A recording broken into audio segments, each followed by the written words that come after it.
जाने लग रहा हूँ, बट थोड़ा बच के रहिएगा जरूर। आपको वाइट वाइट फ्लावर्स और यहाँ से दिखने लग रही है पहाड़, और मुझे लगता है कि तकरीबन और 5 किलोमीटर के आसपास है। धार्मिक स्थल को धार्मिक स्थल रख दिया जाए, पर्यटन स्थल नहीं बनाया जाए, क्योंकि तो झारखंड के सबसे टॉप पे तकरीबन 4500 फीट ऊंचाई पे इस वक्त हम लोग स्थित पारसनाथ।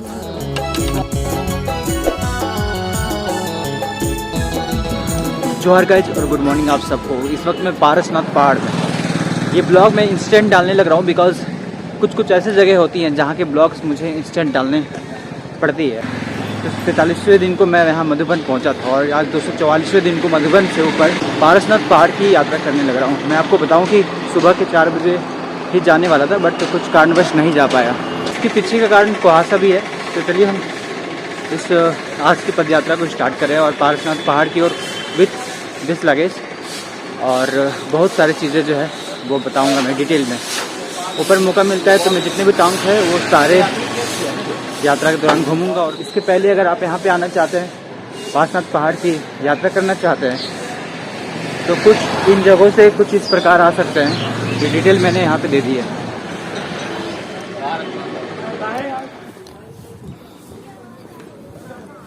तो यहाँ पे यात्रा करने के लिए श्रद्धालुगण जो आए हुए थे शायद यहाँ से कहीं दूसरी ओर निकलेंगे।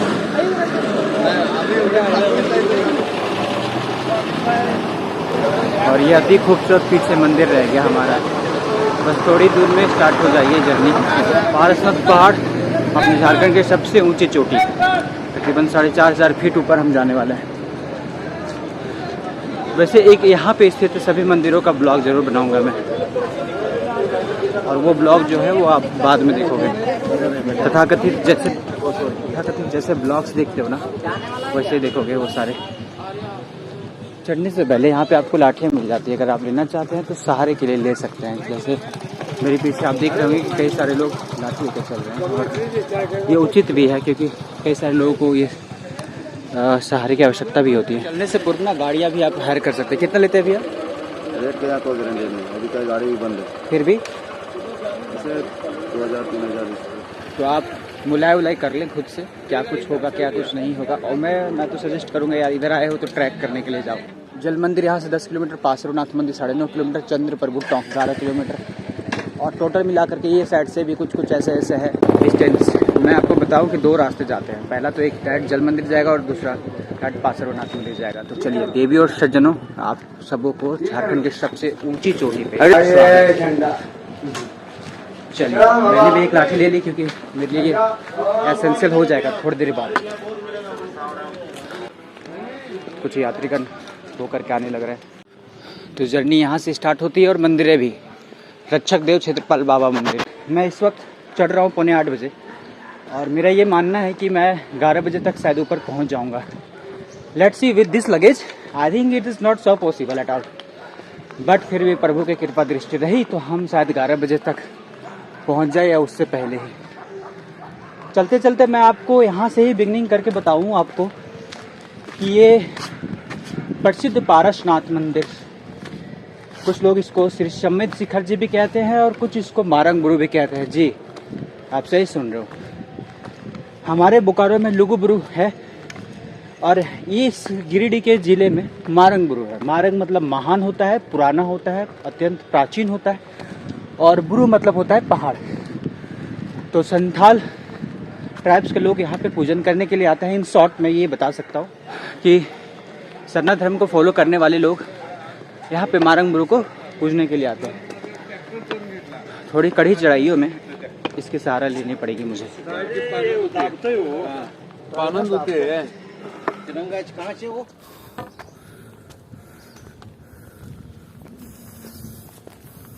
तो जैसे कि मैंने बताया था, मारंग बुरु ये देवस्थल, ये सरना धर्मस्थल मारंग बुरु के कहानियों को बयां करती है।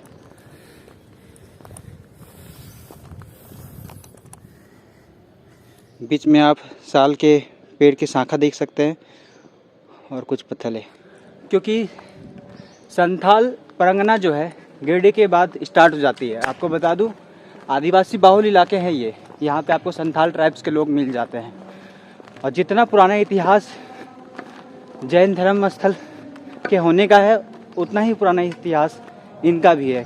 किसी को भी नहीं पता कि सबसे पूर्व यहाँ पे कौन आया है। ऐसे सारे कॉन्फ्लिक्ट्स जो है वो आगे जा कर के मैं आपसे बात करूँगा।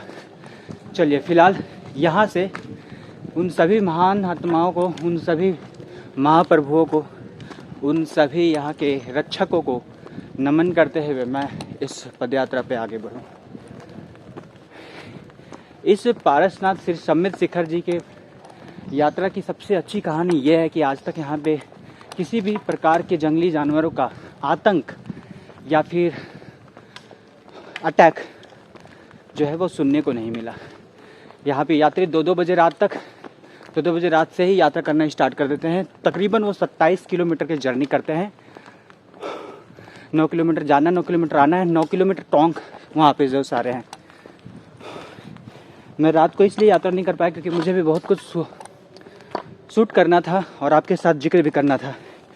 तो खड़ी चढ़ाई है, मैं बोल नहीं पाऊँगा क्योंकि सांसें फूल रही है विद दिस लगेज। माफ़ कीजिएगा, मैं थोड़ा आगे मिलूँ आपसे।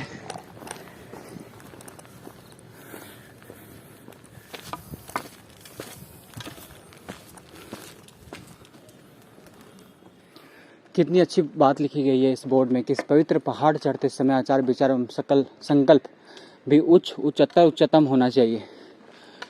और प्रोकेशंस की गई है कि यहाँ पे अल्कोहलिक ना होए और ना ही किसी मादक पदार्थ का प्रयोग करें।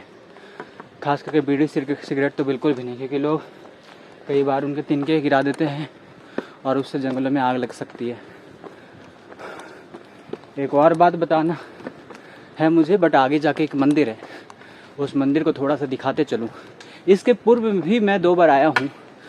एक बार अपने कॉलेज मित्रों के साथ, एक बार अपने घर तरफ के एक मित्र के साथ, और इस बार पैदल अकेले। अकेले नहीं है दोस्त, पीछे बजरंगबली है, हम देख नहीं पा रहे हो, अलग मैटर है।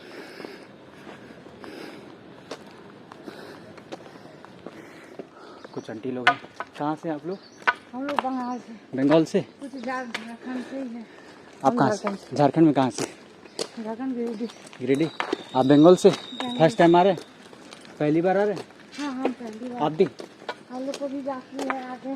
पहला दुकान देखने को मिला मुझे अभी तक का। आई एम डैम श्योर अगर मैं रात को चलता सुबह मतलब तो थोड़ा ज़्यादा दिक्कत होता मुझे। श्री तैसे जिनालय कलिकुंड तीर्थधाम। चलिए थोड़ा दर्शन करवाऊँ आपको।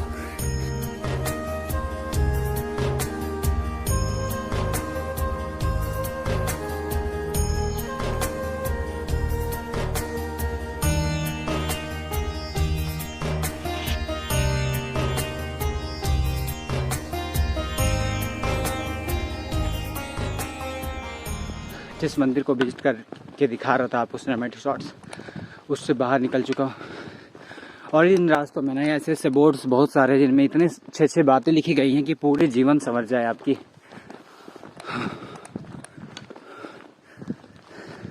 मेरा मानना है लाइट की सुविधा होनी चाहिए थी रास्तों में, क्योंकि कई सारे श्रद्धालुगण सुबह के 2 बजे 1 बजे, पीछे एक भाई मिला था तो कह रहा था 1 बजे निकला था, मैं 3:30 बजे सुबह वहाँ पहुँच गया था भाई ने। मेरी भी इच्छा थी कि मैं सनराइज वहाँ से देखूँ, हो नहीं पाया। 1 बजे हालांकि प्रभु ने उठा दिया था मुझे। जैसे कि मैंने पहले ही बोला था, आदिवासी बाहुल इलाके हैं ये, तो पहाड़ के ऊपर में कुछ घरें आप यहाँ पे देख सकते हैं जो लकड़ियों को काट करके, लकड़ियों को बेच करके कुछ दुकानें लगा करके अपनी जीविका जो है चलाते हैं बिना बिजली के अभाव के साथ। Grand salute to them.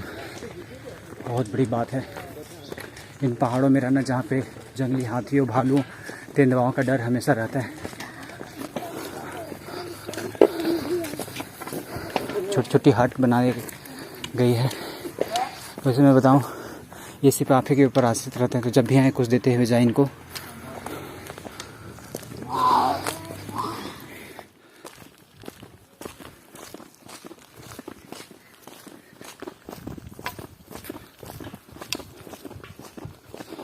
और कितने बजे सुबह चढ़े थे भाई? 3 बजे। 3 बजे ऊपर में। आप भी 3 बजे? 12। अभी आप लोग उतर रहे हो ना, बढ़िया। ये बाइक वाले लोगों के लिए है मेरे ख्याल से रास्ते, और मुझे लगता है ये डस्टबिन के रूप में बनाया गया है शायद, if I am not wrong, शायद। और ये सारे कुछ बोर्ड्स लगाने के लिए ये गवर्नमेंट अच्छा कर रही है। इधर से भी लोग आते हैं और यहाँ पे साफ साफ बताया गया पर्वत वंदना जाने का पैदल मार्ग, मधुबन धर्मशाला जाने का मार्ग, मतलब ये वाले रास्ते। तो ये बढ़िया चीज़। मैं दुखी इस बात से हूँ कि आज से तकरीबन, वास्तव में आज से तकरीबन मैं 2019 में आया था शायद, हाँ 2019 में, उसके बाद आ जा रहा हूँ। बट अभी भी कोई बिजली की सुविधा नहीं की गई। ये परेशान करती है चीज़ें, क्योंकि श्रद्धालु यहाँ पे सुबह ही उठ करके जाने लग रहे थे। कुछ लोकल लोग भी आते हैं। If I am not wrong शायद 3 किलोमीटर हो गई है। आगे जाके 1 किलोमीटर में मुझे गंधर्व नाला मिलेगा, जो कि नीचे से तकरीबन 4 किलोमीटर की डिस्टेंस उसकी पड़ती है।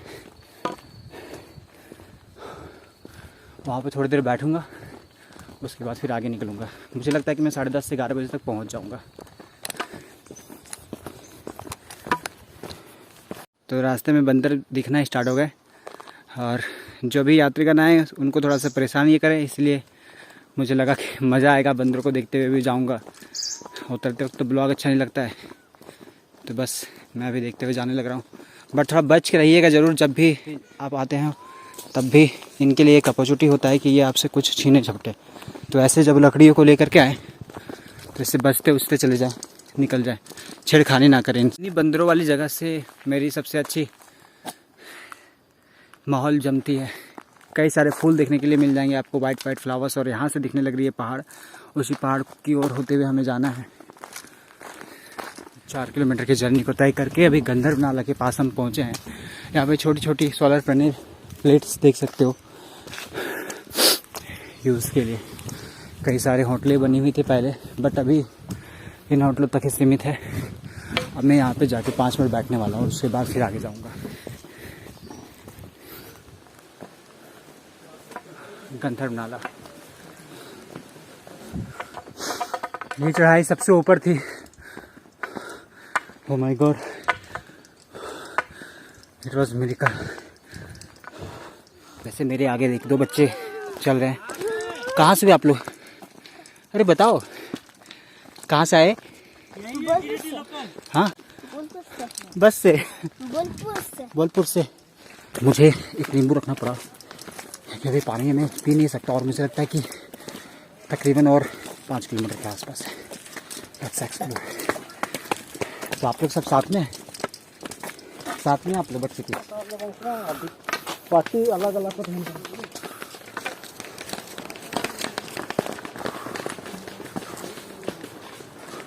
पालकी वाले। अभी समझ में आ रहा है भाई, ये महज मैं 15 किलो का वेट लेके जा रहा हूँ। ये लोग तो डिवाइड करके बैलेंस करके चलना होता है, उतरना पड़ता है। How difficult this is. And once अगर वो कुछ चार्ज करते हैं तो आपको समझ में आता है कि बहुत ज़्यादा मांग रहे हैं। ये वाला प्लेस भी पार कर गया। यहाँ से लगभग 3 से 4 किलोमीटर रह गया मंदिर, ये दिखने लग रही। तो ये मोड़ मिल जाती है जहाँ से आपको दिखने लग रही थी वो सारे उधर टोंक है। तो इधर से आप पहले जल मंदिर की ओर जाएंगे और इधर से पारसनाथ मंदिर की ओर। ये वाले रास्ते से मैं कई बार गया हूँ, और चूँकि हैवी वेट लेकर के आ रहा हूँ इस बार, तो मैं नहीं जा सकता उधर से। थोड़ा सांस फूलने लगेगी सीढ़ियों को चढ़ते चढ़ते।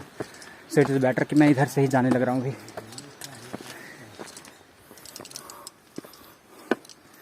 बाप रे, चढ़ाई बहुत है यार। ऑलमोस्ट पहुँचने वाले हैं, मुझे लगता है 2 से 3 किलोमीटर और है। उसके पूर्व मुझे कुछ बातें ज़रूर कहनी चाहिए, शेयर करनी चाहिए आपसे। वैसे ये जगह बंदरों वाली है, तो यहाँ पे बॉटल्स भी निकालनी हो तो थोड़ा ध्यान से, कुछ खाने का भी निकालना हो तो थोड़ा ध्यान से। और ज़्यादा अच्छा होगा कि जंगली जानवरों को पालतू न बनाएं। वैसे मैं बता दूं, हमेशा से राजनीतिक पार्टियों ने इस पहाड़ को लेकर के वाद विवाद जारी रखा है। बस मैं एक बात अपील करना चाहता हूँ कि धार्मिक स्थल को धार्मिक स्थल रख दिया जाए, पर्यटन स्थल नहीं बनाया जाए। क्योंकि पर्यटन स्थल होने से क्या होता है कि हर तबके के लोग आते हैं, और कुछ ऐसे पवित्र जगहों में भी मांस मछली का भक्षण होता है, वो ठीक बात नहीं है। मारंग बुरु है नीचे में, और वहाँ तक चीज़ें होती हैं क्योंकि संथाल ट्राइब्स में वो प्रथा है कि वो मुर्गी और चिंगनों की बलि देते हैं तो वहाँ तक वो सही है, बट उसके ऊपर नहीं होना चाहिए। मेरा भी ये मानना है, क्योंकि जिस प्रकार इस पर यहाँ पे 27 किलोमीटर की जर्नी होती है, खाली पैर में नंगे पैरों में जैन धर्म को फॉलो करने वाले लोग करते हैं, उसी प्रकार से हम माता वैष्णो देवी में भी अपनी यात्रा को कर रहे होते हैं। और सभी के आस्थाओं का सम्मान करना हमारा प्रथम धर्म होना चाहिए। हमेशा से आदिवासी और जैन धर्म वाले मिल कर के इस आस्था के इस महान पहाड़ की गाथा गाते रहे हैं, और ये सदैव चलते रहना चाहिए।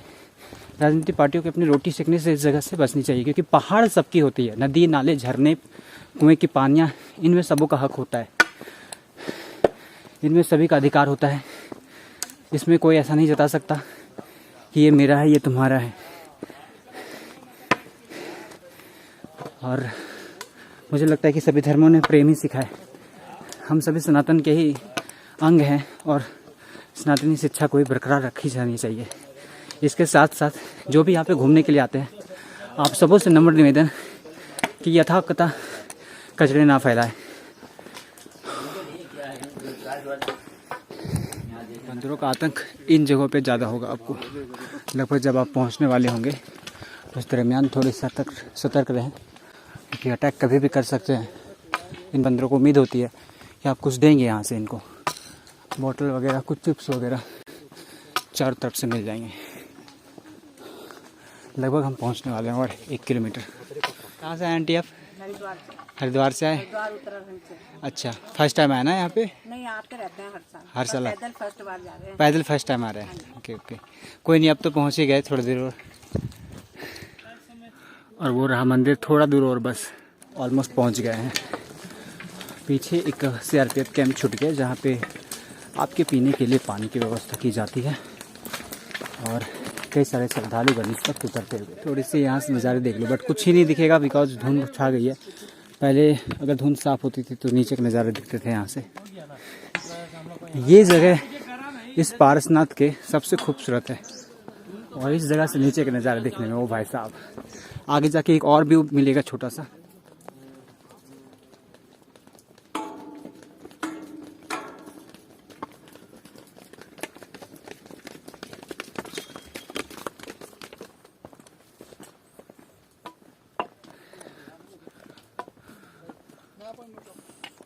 ये वाली घाटी देखो यहाँ से, इस जगह से क्या ही थ्रिल फील होएगा। अगर मैं दूसरी ओर से जाता तो उस ओर से जाता, उधर से होते हुए मुझे वो जल मंदिर आगे मिलता, और मैं भी इधर से होते हुए जा रहा हूँ। ये एकमात्र रास्ता है जब आप पारसनाथ से उतरते हुए नीचे की ओर जाएंगे। हेलीपैड में ऊपर से आपको दिखाऊंगा, उस इलाके में रह गया, और नीचे के नज़ारे भी थोड़े थोड़े दिखने लग रहे हैं। तो देवियों और सज्जनों, फाइनली हम मंदिर प्रांगण में प्रवेश करते हुए, अभी हम ऊपर मंदिर के पास गए नहीं हैं, बट मैं आपको बता दूं, इसको एक्सप्लोर करने के बाद हम जल मंदिर की ओर जाएंगे। लगभग पहुंच गए, वेट अप।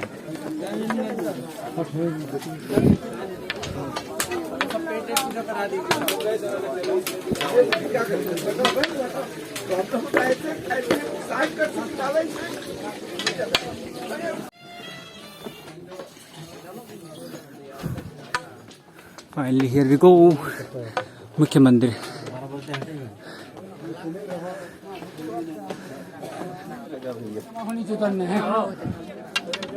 ये तो झारखंड के सबसे टॉप पे तकरीबन 4500 फीट ऊंचाई पे इस वक्त हम लोग स्थित पारसनाथ मंदिर में, भगवान पारसनाथ जी के दरबार में।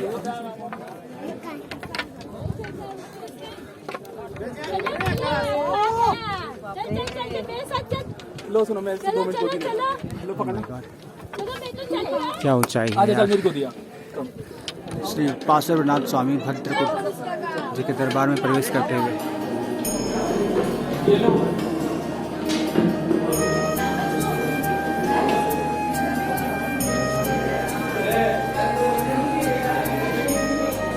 तो अब हम साइड से जो लोग परिक्रमा करने के लिए जाते हैं, उधर से ही होते हुए थोड़े पीछे के भी नज़ारे देख लेंगे।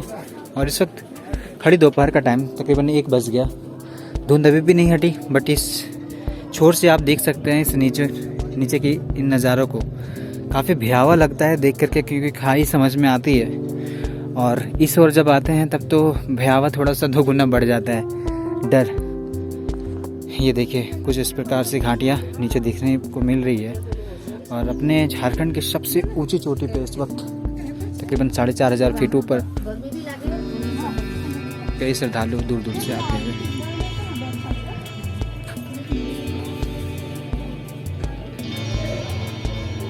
आपको बता दूं यहाँ से आपको हेलीपैड देखने के लिए मिल जाता है और यहाँ पे कभी कभी मुख्यमंत्री साहब भी आते हैं सीआरपीएफ के बेस कैंप पे।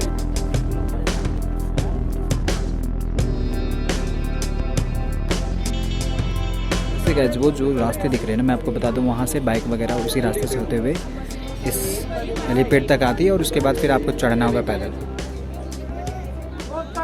वैसे इस मंदिर की ओर से होते हुए आपको नीचे से भी एक मंदिर मिलेगी देखने के लिए, जिसके दर्शन है तो लोग इधर से होते हुए जा रहे हैं। सोनभद्र कोट इस मंदिर से और नीचे मैं जाने लग रहा हूँ और जल मंदिर की ओर जाते हुए बहुत सारे टोंक मुझे मिलेंगे। मैं बस आपको बता दूँ ये अंतिम मंदिर है अगर आप दर्शन करने के लिए मतलब तीर्थ करते हैं सभी 2400-2500 मंदिरों का, तो ये अंतिम मंदिर है 25वां मंदिर जिसको दर्शन करने के लिए आप आते हैं और उसके बाद फिर यहाँ से आप नीचे की ओर जाते हैं। बट मैं पूर्व ही सबसे पहले ही इसमें आया हूँ क्योंकि मैं सारे 24 टोंक को जो है वो विजिट नहीं कर पाऊँगा, दैट्स व्हाई। चलिए मेरा जो बैग है इस बैग को मैं पकड़ूँ उठाऊँ और फिर मैं चले जाऊँ जल मंदिर की ओर।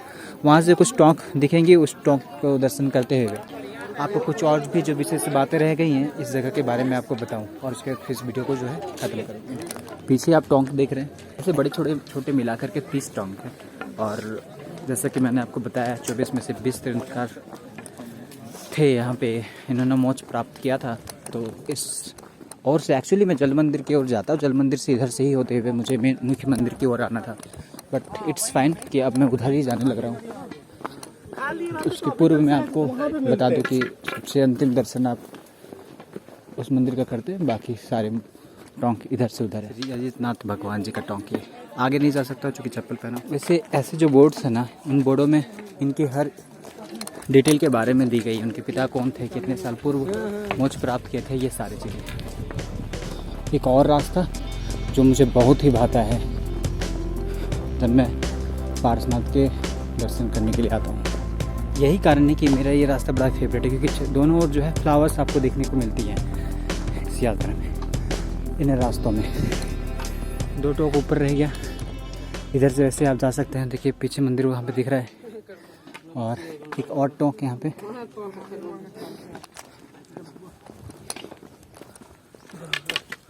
अब मैं जाने लग रहा हूँ जल मंदिर की ओर। सारे टोकों को तो नहीं दिखा सकता हूँ और मैं इसीलिए जल्दी निकलना चाह रहा था, बट हो नहीं पाया मुझसे। ये लगभग 4-5 टोंक यहाँ पे आपको देखने के लिए मिल जाते हैं और नीचे जल मंदिर है। तो चलिए जल मंदिर की ओर दर्शन करवाएं आपको। चारों तरफ आपको टोंक मिलेंगे, 1 2 3 4 5, फिर वहाँ से स्टार्ट हो जाती हैं बहुत सारे, ढेर सारे यहाँ पे देखने के लिए मिलेंगे। चलिए अब हम आपको जल मंदिर की ओर मिले।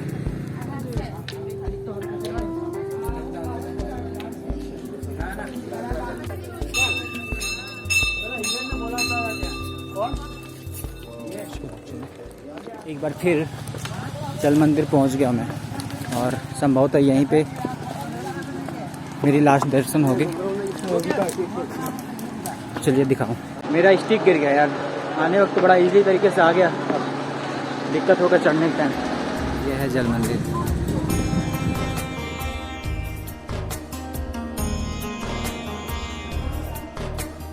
ये रहा जल मंदिर। चलिए अब हम आगे मुख्य मंदिर की ओर से होते हुए जो रास्तों में मेरा फेवरेट प्लेस है वहाँ पे इस वीडियो को एंड करें। बहुत ही खूबसूरत एहसास होता है जब यहाँ पे मैं आता हूँ, बहुत अच्छा फीलिंग, क्योंकि झारखंड के सबसे ऊंचे पहाड़ में होना और यहाँ पे सर्द हवाओं को महसूस करना एक नेक्स्ट लेवल फीलिंग देती है। तो इस वक्त वापसी की ओर, और ये जगह मेरा बहुत ही फेवरेट है क्योंकि यहाँ से एक तो तीनों पहाड़ दिखती है, मंदिर भले नहीं दिखती है, बट यहाँ से खाई दिखती है। और भाई साहब क्या नज़ारा है यहाँ से, ये देखो। यो अब यहाँ पे मैं एक फ़ोटोग्राफी तो करवाने वाला हूँ उसी को। और देखता हूँ किन्हीं को बोलूँगा कि मेरा एक फ़ोटो क्लिक कर दे, क्योंकि ये जगह मेरा सबसे फेवरेट है। फ्लाइंग एरिया हाँ, फ्लाइंग एरिया 15। ये देखो कैसे, ये देखो, इससे बेहतर जगह और कुछ हो ही नहीं सकता ये खाई वाला। तो फाइनली आया था दूसरे लाठी के साथ और दूसरे लाठी के साथ जा रहा हूँ, और फाइनली इसलिए बोला क्योंकि ब्लॉग को अब हम एंड करने वाले हैं। बट उसके पूर्व ये वाली शॉट देखो, और ये जिसने भी लिया है उनको मैंने मेंशन कर दिया।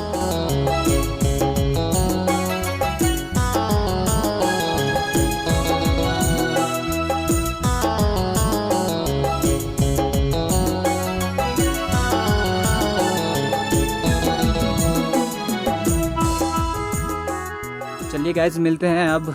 कंटिन्यू होगी लोहरदगा के ब्लॉग से।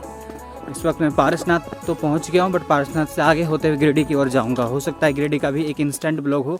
और बहुत सारे आपने ब्लॉग्स देखी कि शहरों के पब्लिक रिएक्शंस आपने देखा, बट अब कुछ कुछ आएंगे ऐसे ब्लॉग्स जिनको आप गाँव में होते हुए देखोगे। तो चलिए मिलते हैं अब। फिर से पारसनाथ कभी आया जाएगा इन्हीं बातों के साथ, कि उम्मीद कि अच्छा लगा होगा ये ब्लॉग, ये महा ब्लॉग, ये मेरी यात्रा, झारखंड पैदल यात्रा के दौरान ये संपूर्ण पारसनाथ पद यात्रा। चलिए, और झारखंड पैदल यात्रा के अगले दिन मेरे साथ क्या होता है, क्या कुछ मैं नया देखता हूँ और आपके साथ बांटता हूँ, उसको जानने के लिए चैनल में बने रहें। अगर नए हैं तो सब्सक्राइब कर लीजिए, अगर पुराने हैं तो फिर बने रहें। मिलते हैं अगले ब्लॉग में, तब तक के लिए कीप फ्लाइंग, कीप लर्निंग। जोहार झारखंड।